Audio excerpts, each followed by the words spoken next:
Berbicara mengenai ideologi mungkin merupakan suatu hal yang tidak ada habisnya. Hal ini dikarenakan adanya ideologi tidak akan pernah terlepas dalam segala segi kehidupan kita. Ideologi di dalam Kamus Besar Bahasa Indonesia diartikan sebagai suatu kumpulan konsep bersistem yang dijadikan asas dalam berpendapat yang memberikan arah dan tujuan untuk kelangsungan hidup. Selain itu, ideologi juga memiliki arti paham, teori, dan tujuan yang merupakan suatu program sosial politik. Secara singkat, kita dapat memahami ideologi sebagai suatu cara berpikir seseorang atau suatu golongan. Dengan adanya ideologi, maka cara berpikir seseorang akan lebih terarah dan terstruktur. Terdapat macam-macam ideologi di dunia. Adanya ideologi tidak terlepas dari hasil pemikiran banyak orang di dunia. Namun, ada beberapa pemikir yang terkenal karena mempelopori berdirinya suatu ideologi. Sejarah ideologi liberalisme. Dalam kesempatan ini, saya akan mengajak kamu untuk berfokus membahas salah satu ideologi yang banyak digunakan oleh negara-negara di belahan dunia. Nah, ideologi yang manakah yang dimaksud? Ideologi tersebut adalah ideologi liberalisme. Liberalisme berasal dari bahasa Latin yaitu liber, yang artinya merdeka atau bebas. Pada awalnya, istilah ini merujuk pada manusia merdeka yang terbebas dari perbudakan. Magna Carta atau Piagam Agung dari ideologi liberalisme pertama kali dikeluarkan oleh negara Prancis.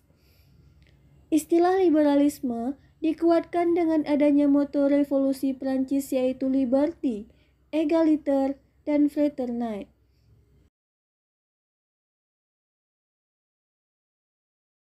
Dari era revolusi Prancis sendiri terjadi pada tahun 1789. Liberalisme sebagai ideologi mulai dipromosikan oleh John Locke, Hume, J.J. Rousseau, Kant, dan banyak ahli filsuf lainnya pada abad ke-15.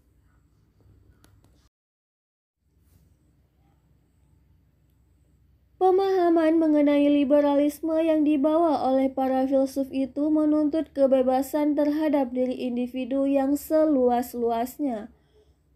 Penghapusan atas hak-hak istimewa yang dimiliki oleh gereja atau raja dan menolak adanya klaim pemegang kekuasaan Tuhan. Dalam liberalisme, terdapat 3 hal mendasar yang digunakan, yaitu life, liberty, dan property.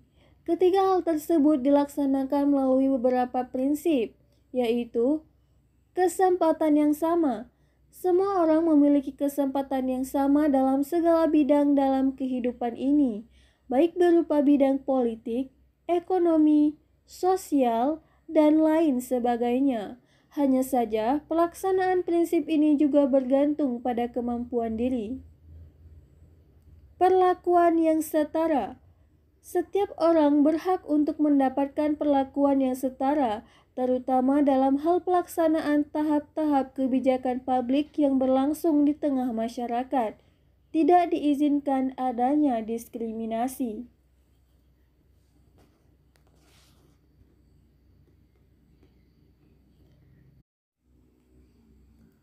Pemerintah harus bertindak menurut rakyat. Pemerintah tidak boleh bertindak dengan sesuka hatinya. Mereka harus bertindak berdasarkan kemauan dari rakyatnya. Berjalannya hukum. Harus ada patokan hukum tertentu dalam melaksanakan kegiatan berbangsa dan bernegara. Rakyat pun harus menjadi pihak yang dilindungi oleh hukum tersebut. Negara yang menganut ideologi liberalisme di dunia.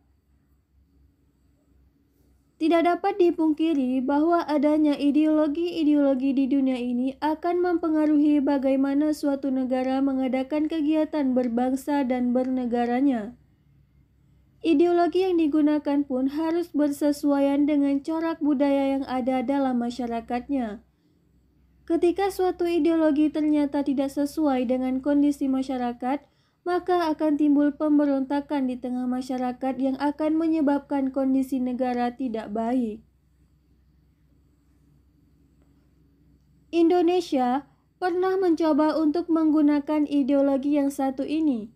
Hal tersebut dilakukan pada tahun 1950. Pelaksanaan dari sistem demokrasi liberal nyatanya tidak begitu berhasil.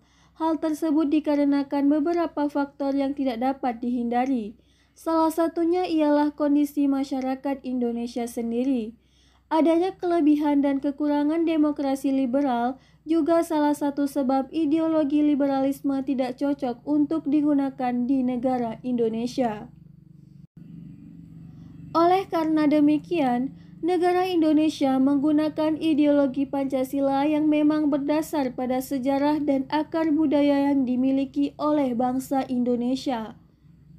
Nilai-nilai dasar Pancasila yang telah dirumuskan sejak dahulu kala tersebut memang terbukti sebagai ideologi yang paling sesuai dengan kondisi bangsa ini.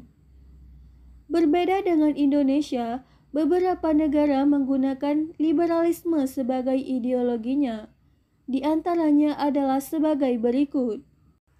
Amerika Serikat. Jika kita berbicara mengenai liberalisme, pasti negara pertama yang akan terpikirkan oleh kita adalah negara Amerika Serikat. Negara ini memang terkenal dengan kebebasannya yang luar biasa dijunjung tinggi. Dengan adanya kebebasan ini, negara Amerika Serikat memang terlihat maju dan dikenal sebagai salah satu negara adidaya atau superpower. Pemberlakuan liberalisme di negeri ini dapat dikatakan sebagai pemberlakuan liberalisme yang paling murni. Artinya, kebebasan individu benar-benar terjamin.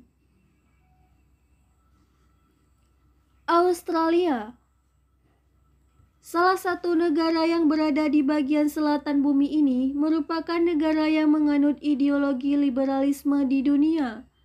Penerapan ideologi liberalisme di negara ini hampir sama dengan di negara Amerika Serikat.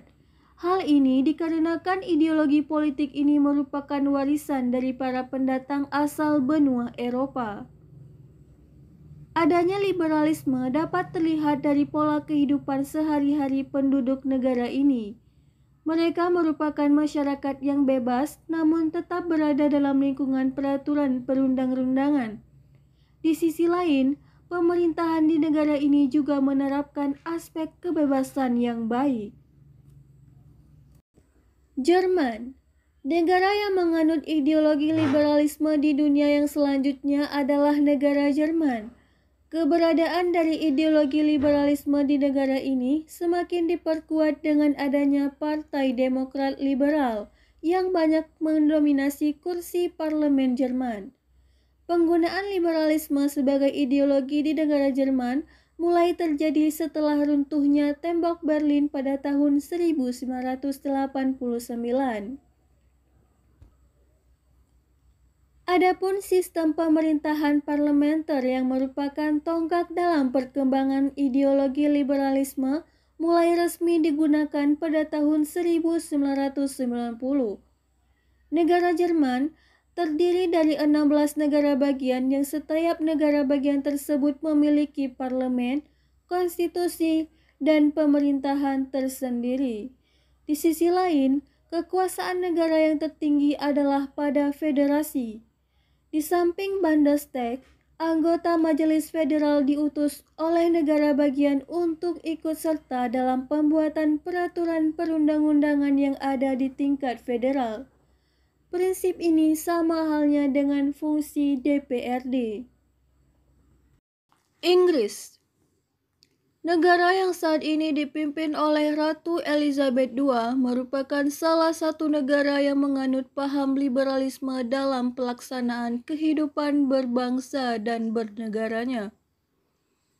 Pada awalnya, negara ini menggunakan sistem monarki absolut, di mana kekuasaan tertinggi ada di tangan raja yang menjabat dan tidak terdapat adanya batasan terhadap kekuasaan raja tersebut.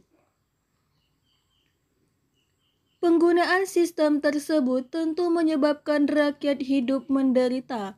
Maka dari itu, pada tahun 1215 muncullah Magna Carta yang menandai pelaksanaan demokrasi dalam negara tersebut.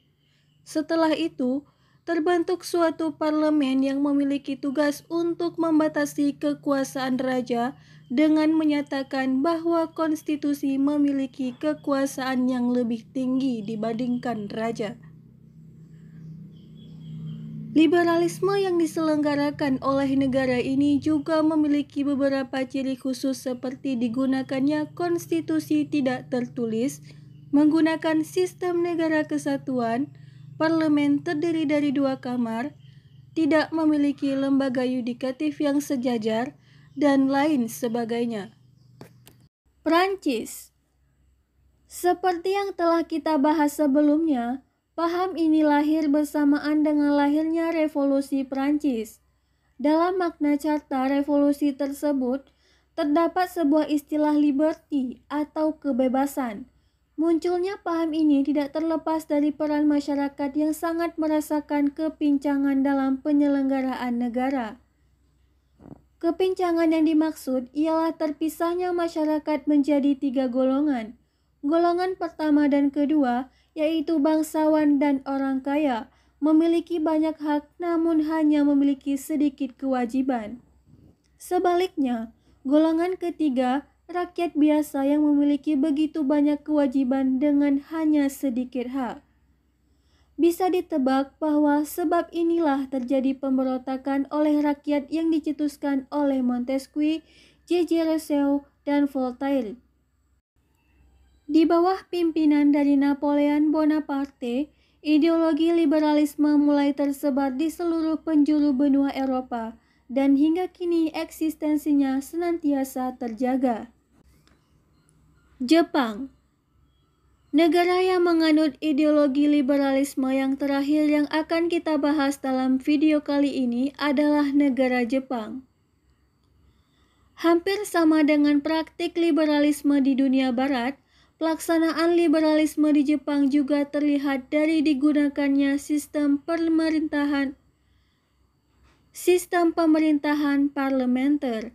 Sistem parlementer yang digunakan pun meniru apa yang digunakannya oleh negara Inggris, yaitu sistem 2 kamar. Perwujudan dari liberalisme di Jepang pun semakin diperkuat dengan adanya Partai Demokrasi Liberal yang telah menguasai parlemen di Jepang sejak tahun 1955 hingga saat ini. Jika di Jerman nama parlemen disebut dengan Bundestag, maka di Jepang parlemen dikenal dengan sebutan Kokai. Kokai terbagi menjadi 2, yaitu majelis tinggi dan majelis rendah. Kedua majelis tersebut dipilih secara langsung dalam pemilu dengan sistem paralel. Berdasarkan konstitusi Jepang, Kokai merupakan lembaga kekuasaan tertinggi dan satu-satunya yang berkuasa untuk membuat peraturan perundang-undangan.